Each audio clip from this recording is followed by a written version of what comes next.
قابل قبول نہیں ہو سکتا کہ جو اضافی طور پر تنخواہ دار طبقے پہ لگا دیا گیا ہے. اور ہمیں یقین ہے کہ اگر انہوں نے عمل درآمد کیا معاہدے کے اوپر اس کی روح کے مطابق تو انشاءاللہ 45 دن میں یہ سب کچھ ہوگا.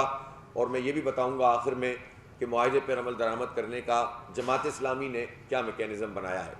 اسی طرح سے پاکستان کی تاریخ میں پہلی مرتبہ بڑے جاگیرداروں کے حوالے سے گفتگو ہوئی ہے، اور یہ اس دھرنے کی کامیابی ہے کہ جس میں یہ موضوع بنا ہے کہ بڑے جاگیردار تو ٹیکس ہی نہیں دیتے. سارے ملک سے 5 ارب 4 ارب روپے جمع کیا ہے، اور جو صوبوں کی طرف سے بھی رپورٹ سامنے آئی ہے اس میں پتہ چلا کہ جو جتنا ریونیو سندھ کا ہے یا پنجاب کا ہے وہ 0.1% بھی انہوں نے جاگیرداروں پر، بڑے جاگیرداروں کے اوپر ٹیکس نہیں لگایا. اس سے آپ اندازہ کر سکتے ہیں کہ دکاندار پھنسے، عام آدمی پھنسے، غریب آدمی کے اوپر ہر چیز کا ٹیکس، انڈائریکٹ ٹیکسز لگے ہوں، کھانے پینے کی چیزوں پہ آپ ٹیکس دے رہے ہوں، موبائل کے کارڈ پہ آپ ٹیکس دے رہے ہوں، پیٹرول کی لیوی پہ آپ ٹیکس دے رہے ہوں، لیکن جو اتنی اور تنخواہ دار آدمی اپنی تنخواہ سے ڈائریکٹ ٹیکس کٹا رہا ہو. لیکن بڑا جاگیردار جس کی مطلب انگریزوں کے زمانے سے اتنے بڑے بڑے جاگیردار ہیں جن کی نسلیں جو ہیں وہ کھا رہی ہیں، ان غداریوں کی وجہ سے انہیں زمینیں ملی تھیں، وہ بھی شامل ہیں. اور وہ بھی شامل ہیں جن کے بڑے بڑے رقبے ہیں اور وہ انکم ٹیکس کی مد میں پیسے ادا نہیں کرتے. تو پہلی مرتبہ یہ موضوع بنا ہے، ورنہ پولیٹیکل پارٹیز تو اس حوالے سے بات بھی نہیں کرتی. اور اس کا سبب یہ ہے کہ چونکہ وہ سب جاگیرداروں پر مشتمل ہوتی ہیں اور وہ جاگیرداروں کے مفاد کے خلاف کوئی چیز بھی اپنے بیانیے میں، اپنے نیریٹو میں لانے کے لیے تیار نہیں ہوتی ہیں. اور ذرا سی گفتگو ہو تو ان کے انٹرنلی لوگ پریشر ڈالنا شروع کر دیتے ہیں. جماعت اسلامی کا یہ کریڈٹ ہے کہ ہم نے مسلسل اس پر گفتگو کی ہے. ہمارے منشور میں تو یہ بات لکھی ہی ہوتی ہے، لیکن ہم نے اس پورے موضوع کو دھرنے کا موضوع بنایا اور ہمارے معاہدے کے نکات میں یہ بات شامل ہے. اب چونکہ آئین میں ایک پابندی ہے کہ صوبوں کے ساتھ مل کر اس کا میکینزم بنانا ہے، تو بہرحال یہ پہلی اچیومنٹ ہے کہ یہ ہمارے معاہدے کا حصہ بنا ہے، یہ موضوع بنا ہے. اور انشاءاللہ ہم اس کا تعاقب کر کے اس کو یقینی بنائیں گے کہ سارا بوجھ اب صرف تنخواہ دار طبقہ نہیں اٹھائے گا، غریب آدمی نہیں اٹھائے گا، تاجر و صنعت کار نہیں اٹھائے گا، بڑے جاگیرداروں کو اور اتنی بڑی بڑی لینڈ ہولڈنگز ہیں جن کے پاس، ان کو بھی اب اس ٹیکس نیٹ میں آنا پڑے گا اور اس میں شامل ہونا پڑے گا. اسی طرح سے ہم نے جو اشیاء خورد و نوش کے حوالے سے بات کی، مراد کے حوالے سے بات کی. اور اس دھرنے کی یہ بہت بڑی کامیابی ہے کہ وہ موضوعات جو لوگ انڈیویجولی بیان کر رہے تھے، سوشل میڈیا پہ بات کر رہے تھے، میمز بنا رہے تھے، اپنے غصے کا اظہار کر رہے تھے، لیکن کوئی پولیٹیکل فورس نہیں تھی جو اس کو آواز دیتی ہو اور اس کو ایک رخ دے. ہم نے دیکھا کہ حکومت میں بھی بہت ساری پارٹیاں شامل ہیں، ظاہر ہے وہ تو اپنے آپ کو ڈیفینڈ ہی کرتے رہتے ہیں، لیکن جو اپوزیشن کی جماعتیں ہیں ان جینون عوامی ایشوز پر وہ گفتگو نہیں کر رہی ہیں. ان کے اپنے مسائل ہیں، اور ظاہر ہے کہ ہم کسی جماعت کے اپنے طریقہ کار کو،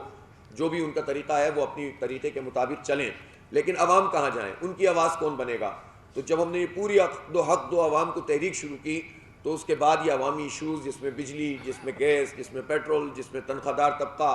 جس میں عام آدمی، اس کو ہم نے موضوع بنایا اور اس موضوع کو ایک رخ دیا. اور اس کے نتیجے میں اس پر گفتگو جو ہے وہ نیشنل میڈیا پہ ہونا شروع ہوئی،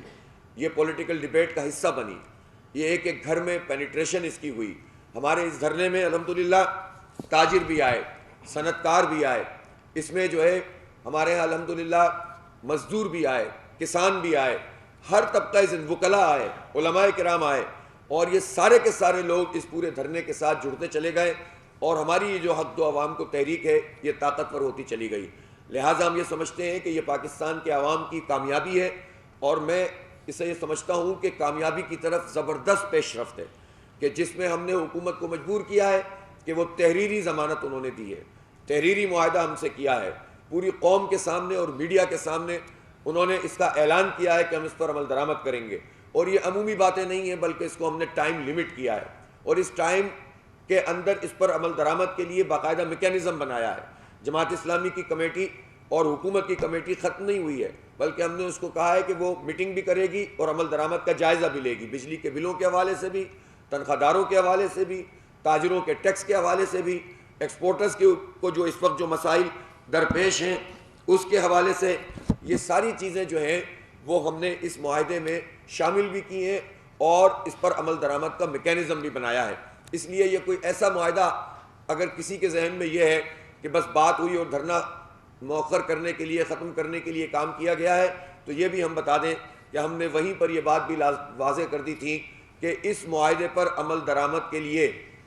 جو گارنٹی ہے وہ جماعت اسلامی کی یہ پوری تحریک ہے. ہم نے ختم نہیں کیا, آج بھی ہم جلسہ عام کر رہے ہیں, بہت بڑا جلسہ عام انشاءاللہ اسلام آباد ایکسپریس وے پہ ہوگا, اور اسی طرح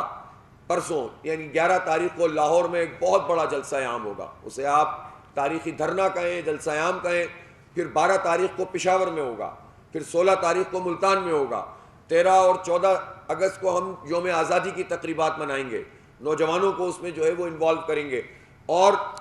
یہ جو 16 اگست کا دھرنا ہے, اس کے بعد گلی گلی اور محلے محلے ہماری رابطہ عوام مہم چلے گی, اور میں خود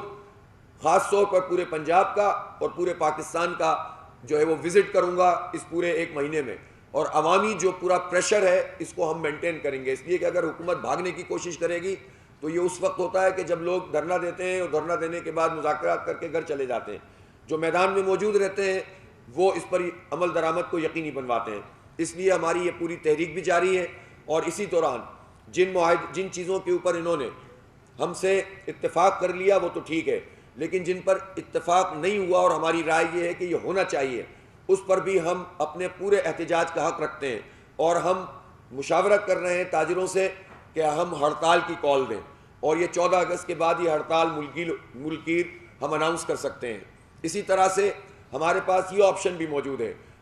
اس پورے 25-30 دن میں پتہ چل جائے گا کہ حکومت کر کیا رہی ہے.